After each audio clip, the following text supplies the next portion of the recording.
नमस्कार. हा का यूट्यूबवर मी चमकत असेल, यूट्यूबर असेल तर आपलं लय काय बेकार असे काय व्हिडिओ नसतात.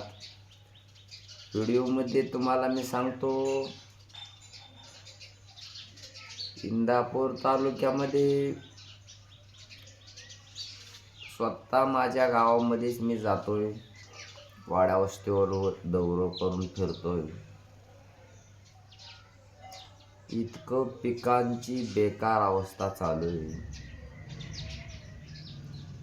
अशी अवस्था बघवत नाही हो. ह्या अवस्थेचं कुठंतरी निवारण झालं पाहिजे. याच्याकरता आम्ही रस्ता रोकोच्या माध्यमातून आम्ही कडक असं आंदोलन छेडलं. पण त्या आंदोलनाला केराची टोपली दावण्यात आली. मला असं कळलंय की अजितदादा हयात असतानाच आमचं पाणी जानाई शिरसाईला वळवलेलं कळलेलं आहे. आणि याच्यामध्ये मामांनी सह्या करून हे पाणी तिकडं लांबवलेलं आहे. मला मित्रांना सांगायचं आहे की लई बेकार अवस्था झालेली आहे तालुक्याची आणि सगळे हातात हात घालून बसलेले आहेत. हे कुठंतरी आपल्याला बदलायचं आहे.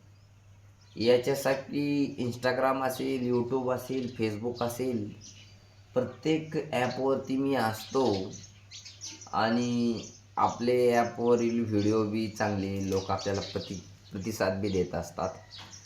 त्याच्यामुळे मी सांगतो, नेत्यांना लक्ष ठेवा, नेत्यांना लक्षात ठेवा.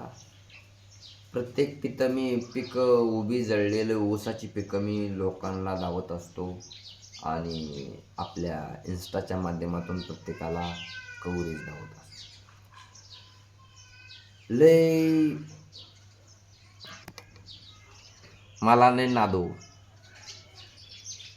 व्हिडिओ बनवायचा लय लाद. पण व्हिडिओ असं फेमस व्हायसाठी नसून सामान्य माणसाचा विकास कुठं असेल याच्यासाठी आपले व्हिडिओ असतात. आणि लय भयान व्हिडिओ केले, अतिशय उत्तम व्हिडिओ केले आणि सत्य परिस्थिती जी आहे ती जगासमोर मांडायचा प्रयत्न केला. पण काय असेल नसेल, थोडासा का आपल्याला बेकार म्हणजे तिथं वातावरण झालं तरी न डगमगता न भेटा असे यूट्यूबर आपण. आता मला हापेस बांधायचं आहे नर्सरीमध्ये, जरासा भारी कुठं बी असा शाळेत म्हणा कुठे असा शेतामध्ये व्हिडिओ बंद करायचे आहेत. त्याच्यामुळे एक हाफिज आणि हाफिजचा मॅनेजर आपण प्रोफेसर अरविंदजी गावडे. मित्रांनो, ह्या व्हिडिओमध्ये एवढंच बास. आणि लक्षात ठेवा, अरविंद गावडे कळस यूट्यूब चॅनलला सबस्क्राईब करा. ह्या इंस्टाग्राम जास्त रील्स आल्यामुळं त्या फेसबुककडे कुठंतरी मी दुर्लक्ष केलं. पण ध्यानात ठेवा, अरविंद